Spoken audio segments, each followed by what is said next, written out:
Moraï Verabotaï, Mishpaha, Yekara, chers auditrices et auditeurs, abordons à présent une actualité très pleine nachon qui s'appelle les Yamim Noraim. J'aime pas la traduction, c'est les jours redoutables. Ouais. Comme si on doit toujours avoir peur. Ouais, en vérité, il y a un verset qui est dans le Tanakh qui dit Ariesha Agmilo Ira. Quand le lion il rugit, qui c'est qui n'a pas peur? On a peur du lion nachon. Bah oui. Hein, je préfère le lion d'or plutôt, mais enfin peu importe. Et pourquoi on dit Arié? C'est un siman, un petit siman comme ça de notaricon. Arié, ça s'écrit Aleph Reshud He. C'est les fêtes que nous avons abordées. Aleph de Arié, c'est quoi? C'est Elul. Resh, c'est Rosh Hashanah. Yud, c'est Yom Kippourim. Et He, c'est Hosha'ana Rabbah. Et donc, on a un mois bien chargé, Baruch Hashem. Même si, pour les femmes, les pauvres, c'est très chargé au niveau des repas. Et des courses et de nos invités. D'accord? Ouais. Voilà. Alors, c'est la paracha de Vayeler. On aborde, bien sûr. Pourquoi j'aborde avant Kippour, puisqu'on va approcher du Yom Kippourim, la paracha de Vayeler? Parce que nos maîtres, ils disent Tadir, Vesheno Tadir, Tadir Kodem. Ce qui est régulier et qui est irrégulier, ce qui est permanent et moins permanent, on commence par le permanent, le régulier. Donc les parachutes, Baruch Hashem, sont les parachutes que Moshe Rabbeinu nous a donnés. On ne va pas donc abandonner cette paracha de Vayeler, qui est d'ailleurs dans toute la Torah la plus petite de toutes. On la lit rapidement, elle est vraiment la plus petite. Normalement, c'est Nitzavim Vayeler. Il y a deux parachutes. Non, des fois, elles sont collées. D'ailleurs, c'est bien d'avoir dit ça. Pourquoi? Parce que la paracha de Nitzavim, Moshe dit au peuple, n'ayez pas peur, vous êtes debout, vous êtes en bonne santé et tout. Et le peuple a dit, oui, mais tu nous as envoyé les 98 malédictions dans Kitavo. Il leur dit, non, vous allez maintenir, c'est pour faire peur un peu et tout et tout. Et après Nitzavim, vous êtes debout en pleine forme. Quelle est la paracha d'après Nitzavim? Vayelech Misken, Vayelech Moshe, il est parti. Il va bientôt partir. Le peuple que j'ai envie de pleurer toujours pour Moshe Rabbeinu. D'accord? Et alors, d'où je sais? Parce que le bon Dieu lui dit, Inecha shochev imabotecha vekama amazev zanam. Tu vas te coucher, t'entends comme on dit la mort? C'est beau, entre guillemets. Tu vas dormir avec tes ancêtres, avec Abraham, Isaac, Yaakov, etc. Et après, Vecham, et tu te lèveras. Amazé, mais ce peuple, Zanah, il va faire l'idolâtrie. Un beau jour, il y a des goyim, des non-juifs, qui se moquaient de la Torah à l'époque. Ils ont dit, waouh, nous croyons déjà un petit passage de votre Torah. Moshe leur a dit, de quoi? Il a dit, tu as votre Torah à vous les juifs, elle annonce qu'un beau jour, vous allez tomber dans le paganisme. Vous allez adorer des dieux étrangers. C'est écrit.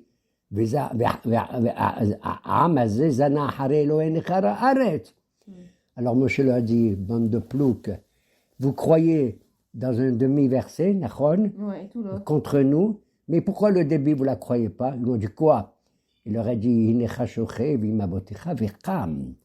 Moshe, tu vas te coucher, tu vas te lever. De là j'apprends, mesdames et messieurs, que la résurrection des morts existe. Amen. Ils sont devenus dingues. Ils ont dit, ah oui, bon, on accepte. Alors, Ashira Azot. Et alors, une des dernières mitzvot, c'est la dernière pratiquement. C'est incroyable. On a 613 mitzvot. Vous savez quelle est la dernière? Il y a écrit, justement, Moshe, et Dieu il dit à Moshe, Ve'ata kitvu et Ashira Azot, Vilamda et Israël, Sima befihem. Et maintenant, dit Moshe, vous allez écrire ce cantique, Shira. Il appelle la Torah Shira. C'est incroyable. C'est étonnant. La Torah, quand on la chante, d'ailleurs, tu vois, il y a des étudiants, ils se mettent à chanter toujours la Torah ou la Gemara. Hein? Alors, pourquoi il appelle comme ça la Shira? Moi, ça me rappelle quelque chose, la vérité. J'ai envie de pleurer encore. Parce que Shira, Shin, Yud, Resh, c'est 515 en valeur numérique. Et ça me rappelle les 515 prières que Moshe fait, qui ne peut pas rentrer en Israël. Incroyable. Il leur dit, écoutez, vous allez écrire, même moi qui ne veux pas dans Israël, j'appelle cette Torah une Shira, un cantique. Un cantique. Quelque chose de beau, de magnifique, comme de la musique. Extraordinaire. Et de là, on apprend, c'est la dernière mitzvah qui dit que chaque individu, dans chaque famille, il doit écrire au moins un Sefer Torah, il doit écrire un Sefer Torah. Et en vérité, de nos jours, moi j'ai écrit un Sefer Torah Nachon, que j'ai chargé, mis dans une institution. Mais ceux qui n'ont pas les moyens, etc., il vaut mieux acheter des Sidurim, des livres de Humashim, des livres de Rashi, etc., des commentateurs, hein, plutôt qu'un Sefer Torah. Le Sefer Torah, on l'enferme dans un haron, il y en a tellement plein, Nachon. Donc c'est plus utile d'offrir des Humashim et des Pirushim, Nachon. Et donc, par contre, un roi d'Israël, Il est obligé. il est obligé d'écrire, mais attends, pas un, deux. Ah bon? Deux Sefer Torah. Un, parce qu'il est comme tout le monde, et qu'il met dans sa maison, dans son palais. Et le deuxième, il est beaucoup plus petit, tout petit, écrit comme ça, et qu'il attache toujours à son bras droit, que quand il sort, même dans la rue, quand il va faire telle ou telle activité à l'extérieur de son palais, il a toujours avec lui un Sefer Torah qu'il peut consulter. D'ailleurs, dans cette paracha de Vayelech, il y a une mitzvah que le roi d'Israël doit faire obligatoirement au moins une fois tous les 7 ans pendant la Shemitah, la 7e année. Et ça se passe pendant la fête de Sukkot. Il doit lire un passage de la Torah dans le livre de Devarim devant tout le peuple entier. Les hommes, les femmes, les enfants, les tantes, les grands-pères, les grands-mères et tout le monde. Même les bébés. Tout le monde vient de tout Israël? Tout le monde vient, ceux qui peuvent venir, hein, bien sûr. Mais c'est ouvert à la totalité du peuple. Et malgré le bruit, imagine-toi, il y a les enfants, il y a tout ça, hein, et les croquinettes et tout ça. Voilà. Le roi, il se met à parler, ça s'appelle des mitzvah hakel, rassemble tout le monde. Il y a un petit passage et tout que le Kohen Gadol lui apporte dans un Sefer Torah. Et c'est merveilleux parce que ça devient une espèce de cérémonie magnifique. D'accord ? Et de là, on apprend que le roi lui-même, il dit « Je suis votre roi ». Mais au-dessus de moi, il y a le roi des rois, Melech Malchei Amelachim, Akadosh Baruch Hu. Mais ce n'était pas obligatoire. Si, c'est obligatoire. Ah, c'est obligatoire d'y aller? Ah non, c'est pas une obligation, mais c'est pour le roi. Celui qui est loin, celui qui est en dehors d'Israël, il ne peut pas. Ceux qui peuvent, ils viennent. Mais en général, c'est ouvert à tout le monde. Ouvert à tout le monde, cette mitzvah merveilleuse qu'il lit. Et il leur dit ce qu'il a écrit dans Vaïlech aussi, « Anistarot l'Adonai Elohenu » Tout ce qui est visible et traduisible et compréhensible, les êtres humains peuvent le comprendre. Il y a des choses comme ça dans la Torah, mais il y a des choses qui ne sont pas facilement à comprendre. C'est les nistarot, tout ce qui est caché, d'accord? Qu'est-ce qui est caché en général chez l'homme? Quand moi je parle, quand moi je m'habille, quand moi je mange, tout le monde y voit. Mais les pensées. C'est les niglotes. C'est les pensées. Mais les pensées, bravo, les mahashavot, les pensées bonnes ou moins bonnes, il n'y a qu'un seul, que Akadosh Baruch Hu, qui les connaît. Et c'est de cela qu'il nous juge vraiment pendant cette période importante du mois de Tishri, que nos maîtres, ils ont dit, c'est le début de l'année. Et on passe des jours redoutables à des jours un peu plus sympathiques, dont on parlera plus tard, comme pour la fête de Sukkot. Et donc... c'est quoi Maintenant, ça va être Yom Kippour, BSM. On apprend bien sûr de Yom Kippour. C'est le jour le plus important. Tu sais, on a plusieurs jeûnes dans l'année. On a le jeûne de Guédalia qu'on a fait, on a le jeûne de Distevet, celui de 17 Tammuz à cause du Vaudor, celui du Tchabeb à cause des Miraglim, qu'on m'a parlé d'Eretz Israël et tout. Mais ça, c'est des jeûnes qui ont été institués par les prophètes. Tiknu Otam, ils les ont institués. Mais le seul jeûne qui est écrit obligatoirement dans la Torah, c'est celui de Kippour. D'accord ? Qu'on jeûne depuis la veille d'ailleurs, et tout le monde doit jeûner. On oblige tout le monde à jeûner. Quand je dis tout le monde, hommes et femmes, on essaie de dire aux femmes qui sont enceintes et qui ont accouché ou qui allaitent de jeûner aussi. Mais ça dépend quel est leur état de brioute, de santé. D'ailleurs, les enfants tout petits ne doivent pas jeûner. Il ne faut pas faire jeûner les tout petits enfants. Certainement moins pas. De la bar mitzvah. Peut-être qu'à partir de 11 ans pour les filles, de 12 ans les garçons, oui, ils doivent jeûner. S'ils peuvent, charot, etc. D'accord? Mais à partir de leur bat ou bar mitzvah, ils doivent jeûner. D'accord? Maintenant, je donne un exemple à l'Afrique. Quelqu'un, il doit jeûner à Kippour. Ok, il essaye. Et puis, il est fatigué, il est vieux, il se sent pas bien, barmenan, il a quoi que ce soit. Et cet homme ou cette femme, elle dit, moi je veux manger, je vais crever, je vais manger, je vais boire. Alors qu'est-ce qu'on fait? J'appelle un médecin, soi-disant. En principe, je m'en fous, j'appelle pas un médecin. À supposer qu'il y a des médecins, même 100 médecins, qui disent, mais monsieur, madame, vous pouvez jeûner. Non, messieurs les docteurs, je peux pas, je vais crever. Qui c'est qu'on écoute? Eh bien, le type, et pas les docteurs. C'est incroyable. Ouais. La Torah fait confiance à quelqu'un qui dit, je n'arrive pas à supporter, c'est plus possible, j'arrive pas. Ça s'appelle du pikuach nefesh. Ouais. On est en danger de mort. Et la Torah, elle n'a pas dit fait qui pour barminan pour mourir, quand même. Ouais, Ça c'est pour n'existe faire la pas. tchouva, c'est la tchouva. Mais ça fait partie de la tchouva pour tout le monde. Be'ezrat Hashem connaît tous la force de traverser cette période, ce jour-là. Il y a plusieurs halakim dans la tchouva. Il y a plusieurs halakim de la tchouva. Mais ce que je veux dire d'abord, c'est que le mot kippour ou kippourim, ça vient du mot kapper, ça veut dire laver. Ça veut dire nettoyer les péchés qu'il y a en nous, à l'intérieur de nous-mêmes, véritablement. C'est-à-dire, c'est marrant, ça vient du mot kapper, c'est comme c'est un savon spécial, comme le nitrate de sodium. Ça veut dire que le chet, c'est D'ailleurs, pas en intérieur. hébreu, le néter, c'est du nitrate. D'accord? Ouais. Et moi, je fais un jeu de mots que kapara kippour, c'est camphre, comme le camphre. Oui. Oui, ce que je veux dire, c'est que ça veut dire que le chet, il est chitsoni, il n'est pas pnimi si on peut le laver. Donc c'est une tâche. Non, mais même s'il est pnimi, il faut essayer de le laver avec notre neshama et tout. Avec notre neshama. D'ailleurs, ce que le Kohen Gadol, il fait pendant le Yom Kippourim, qu'il est tout seul comme notre ambassadeur. Tu te rends compte, on est tous dehors, et lui, il est seul, le pauvre, à porter sur ses épaules le fardeau des corbanotes, il y en a combien et tout. Il change, tu sais. Il prend 5 fois le mikvé. Et à chaque fois qu'il prend le mikvé, avant et après, il change les vêtements et il se lave les pieds et les mains 10 fois. Et il est tout seul, d'accord? En fait, c'est lui qui fait tout le travail, quoi. C'est du lavage véritablement. Tout ce qu'il fait est très important, tout seul. D'accord? D'ailleurs, on a peur parce qu'on se dit, est-ce qu'il est vivant, est-ce qu'il n'est pas vivant? D'ailleurs, la Torah a dit, on dit que quand le Kohen Gadol a été nommé pour Kippour, on nomme un autre Kohen Gadol au cas où Bar Minan, le Kohen, il meurt actuellement, pendant Kippour.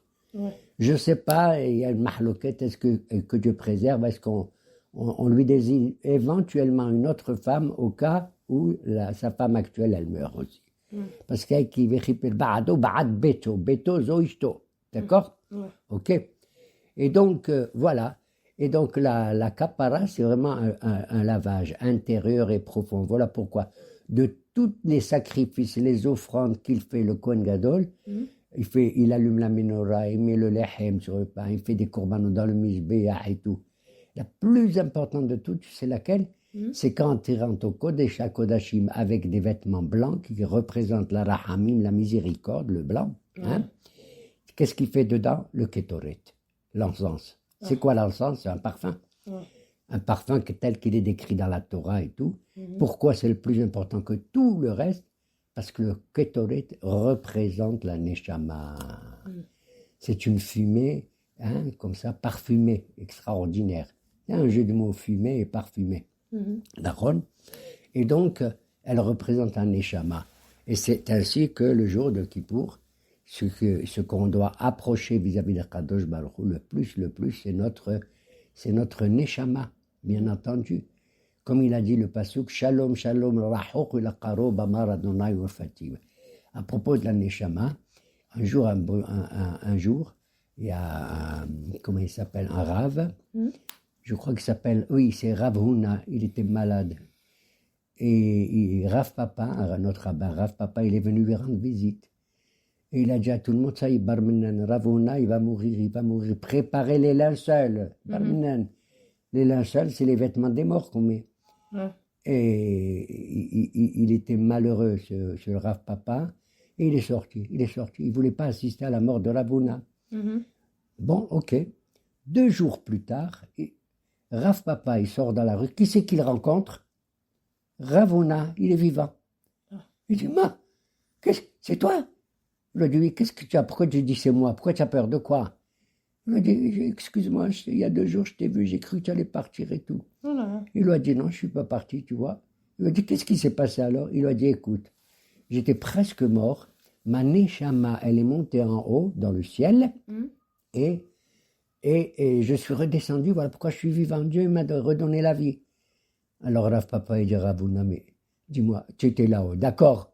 Qu'est-ce que j'ai entendu? Qu'est-ce que tu as vu? Il lui a dit, Olam hafukh ra'iti. J'ai vu un monde à l'envers. Il lui a dit quoi? Il lui a dit, là-haut, j'ai vu que les Elyonim, ils sont en bas, et les Tahtonim, ils sont en haut. Il lui a dit, qu'est-ce que ça veut dire? Il lui a dit, les types qui dans ce monde-ci, dans le Olamazé, ils se prennent pour des gens importants en haut, en haut de la société. Là-haut, dans le Olamaba, ils sont en bas. Et ceux, les pauvres qui sont en bas, ils sont anaves, ils sont humbles, ils sont modestes et tout. OK? Ils sont peut-être pauvres. Eh ben, ils sont pauvres, tout ça. Eh ben, ils sont là-haut, là-bas, là-haut, là-haut, là-haut. Incroyable. Même moi, j'ajoute que même chez les goïms qui sont hassidés ou motaolam, ils sont là-haut. Et ils ont même une place plus importante que tout le monde dans le Gan Eden. C'est incroyable. Hein? Et donc, voilà, c'est Olam Hafukh Ra'iti. Ouais. Et il y a une histoire avec Rabbi Yochanan, à Omer Davar Beshem Omro. Ah oui, bon, là, je la raconte. Elle est un peu terrible, mais je la raconte quand même. Parce qu'il est dit dans la Torah, dans la Hachamim, à Omer Davar Beshem Omro Mevi Geoula la Olam. Si quelqu'un il fait un cours, il faut qu'il cite le rabbin duquel il a tiré ce cours. Ouais, faut pas que ça soit de son... Ne dis pas que les gens disent, ah, c'est lui, il est fort, mais attends, il avait un maître, lui-là, pourquoi il cite pas son maître? Et un beau jour, Rabbi Yochanan, ça lui est arrivé. Il a entendu que son élève, il avait un élève qui s'appelait Rabbi Lazar. C'est pas Lazar le fils de Rabbi Shimon, un autre. Et on lui a raconté, tu sais, waouh, comme il est fort ton élève, Rabbi Lazar. Il leur a dit, pourquoi? Il fait des shiurim merveilleux. Tous les shiurim qu'il fait, c'est incroyable. Il leur a dit, ah bon? Oui. Il leur a dit, mais c'est pas comment? Est-ce qu'il dit que les shiurim, il cite mon nom, qu'il les a pris de moi? Il a dit, non, il dit, il enseigne, et c'est tout. Comme ça. Il s'est mis, il était pas content, Rabbi Yochanan. Comment? Mon élève, il dit pas que tout ce qu'il connaît, c'est en mon nom. Il a écrit à Omer Davar Beshem Robo Mevila Olam. Geoula la Olam. Alors deux rabbins, ils sont venus pour calmer Rabbi Yochanan, qui était en colère, hein, plus ou moins. Ah, c'est un peu d'orgueil, non? Bon. Et ils lui ont dit, écoute, Rav, sois pas comme ça. C'est la colère, c'est grave. Ce que tu ressens, c'est pas beau. Il lui a dit, pourquoi? Il a dit, écoute, c'est arrivé une fois, et ça c'est arrivé un jour, deux rabbins, c'est écrit dans la Gemara. Ils n'étaient pas d'accord l'un avec l'autre. Un il dit tamé, l'autre il dit taor. Un il dit moutar, l'autre il dit assour. Ils sont énervés l'un contre l'autre, et chacun des deux, il a voulu prouver et sortir un verset de la Torah qui prouve qu'il a raison. Ils avaient au milieu d'eux un Sefer Torah. Un, il tire le Sefer Torah vers lui, et le deuxième, il tire le Sefer Torah vers lui, il tire, l'autre il tire. Qu'est-ce qui se passe? Ils ont déchiré le Sefer Torah. Ralba, incroyable.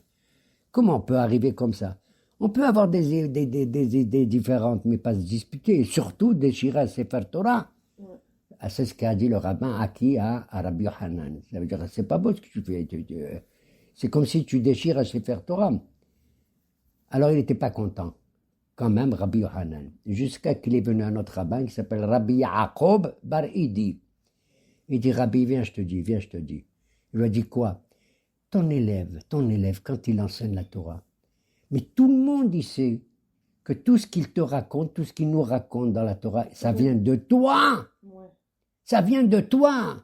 Il n'a pas besoin à chaque fois de dire, je l'ai dit au nom de Rabbi Yochanan, je vais vous dire au nom Awed le pastor. Tout le monde ils savent que c'est ton maître. Tu sais comment je te compare, mon Rabbi Yochanan, à qui? Quand Moshe Rabbeinu le pauvre, voilà dans la paracha de Vaïler, il va partir.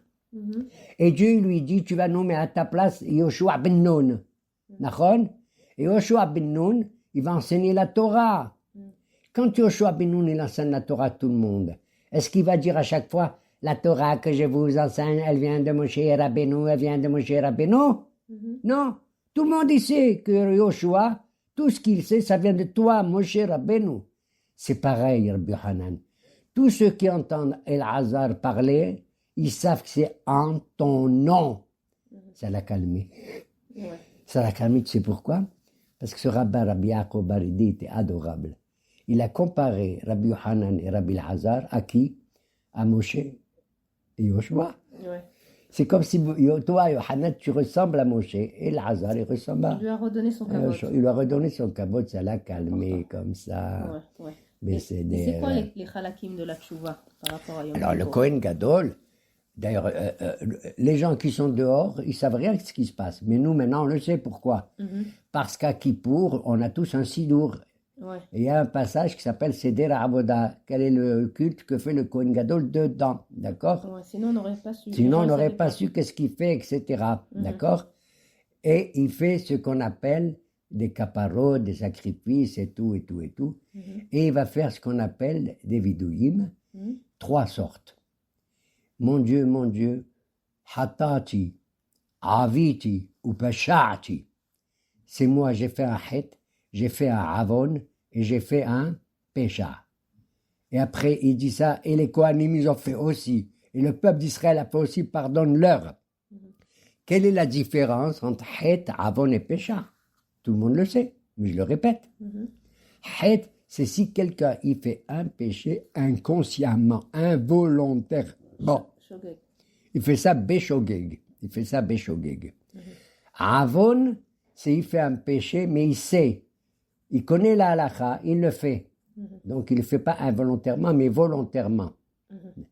Et il demande au bon Dieu, je t'en prie, le péché involontaire et le péché volontaire, je veux que tu le pardonnes. Et pécha, c'est beaucoup plus grave. C'est un péché que tu fais pour te rebeller, comme Poshéa, un rebelle. D'accord? Je m'en fous devant tout le monde et tout. Moi, j'admets pas, et moi. Donc, tu as vu les trois péchés correspondants. Ça correspond justement à 4 degrés terribles qu'il y a dans l'expiation de nos péchés, dans nos caparotes. Pourquoi? Il y a 4 degrés. Un, plus grave que l'autre. Le deuxième, plus grave que le premier. Le troisième, plus grave que le deuxième. Le quatrième, alors là, n'en parlons pas. C'est quoi?